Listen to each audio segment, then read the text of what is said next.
Guys দেখতেই পাচ্ছ হাজির হয়ে গেছি কত ব্যাগ নিয়ে। এইগুলো হচ্ছে বাবুর অন্নপ্রাশনের সব গিফট। তোমাদের আজকে দেখাবো বাবু কি কি পেয়েছে। এটা প্রথমেই দেখো একটা রূপোর সুন্দর চেন। চলো এখানে দেখা যায় কি আছে। এটাতেও দেখো একটা সুন্দর রূপোর চেন রয়েছে। চেনের ডিজাইনগুলো সত্যি খুব সুন্দর ছিল। এখানে দেখো একটা পদ রয়েছে, কিউট পদ না, এটা দেখো একটা সুন্দর রূপোর চেন রয়েছে। এখানে আরেকটা পদ ছিল। এখানে আরেকটা দেখো, এটা এখানে মধ্যে বাবুর বালা ছিল, এটা হচ্ছে বাবুর ঠাম্মি দিয়েছে।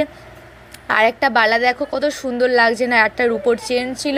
এটা দেখো আরেকটা ছোট্ট মতো ভেসলেট, কত সুন্দর দেখতে না। এটা হচ্ছে বাবুর কোমরের বটফল, কে দিয়েছিল আমি জানি না, আমি ঠিক মনে নেই। এটাও হচ্ছে বাবুর ভেসলেট। এটাও দেখো একটা পেয়েছে খুব সুন্দর নজরকাঠি হার, এটাও হচ্ছে কোমরের বটফল। এটা দেখো এটা কি সুন্দর না ভেসলেটটা। এটা হচ্ছে একটা সুন্দর একটা হার, কত সুন্দর সুন্দর ডিজাইনগুলো দেখো। এটাও হচ্ছে খুব সুন্দর একটা ভেসলেট, এটা একটা সুন্দর পদ। তো এটা হচ্ছে কোমরের বটফল বাবুর জন্য। তো ভিডিওটা এখানেই শেষ করলাম, টাটা।